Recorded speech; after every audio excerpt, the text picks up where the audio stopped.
So brooder, or I guess clamp lamps, are so handy on the farm. We use them for a variety of things.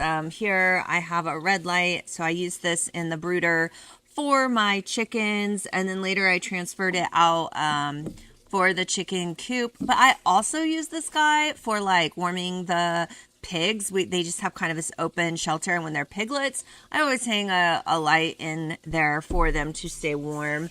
But clamp lamps are so good for a variety of things and will hold a variety of bulbs. Like this is just a standard bulb, but you can use these as like a grow light, like I said, like a heat lamp. We've used them in the pump house.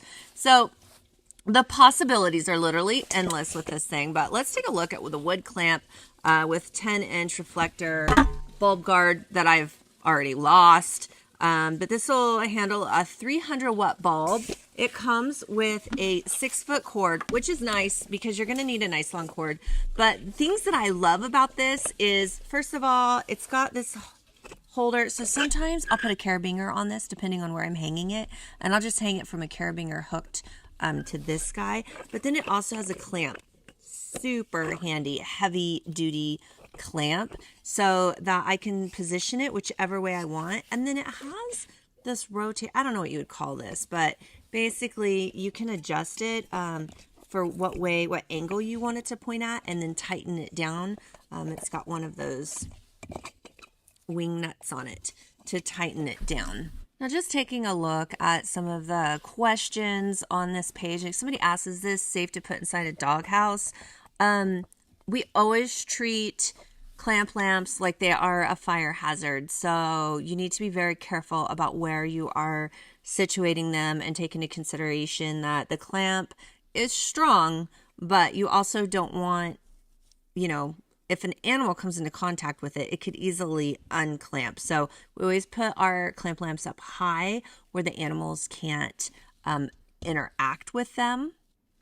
Now, also, this does just have a regular socket, 2-prong socket that spins. So it doesn't require a three-prong socket. So it utilizes the 110. Now, the reflector material, this is made out of aluminum. So it is very light, but you can't, this will bend easily because it's just light aluminum. So keep that in mind when you're handling it, or if it's, you don't want to drop it or step on it, because you actually could easily damage the lamp itself. And it does not have an on-off switch, just to keep in mind. So for ours, we'll put it on a timer, or we'll just manually plug and unplug when we need the light to be on or off. And it doesn't come with a bulb, so you're going to have to decide which bulb you want to use. So like I said, we use the infrared. It's a heat bulb for our chickens, because you're supposed to use red on your chicks, not white light. In fact, we always use red on all of our animals that we're working on keeping warm. So yeah, this is just a super versatile. If you have animals, I feel like you should probably just have one of these. So I hope that helps.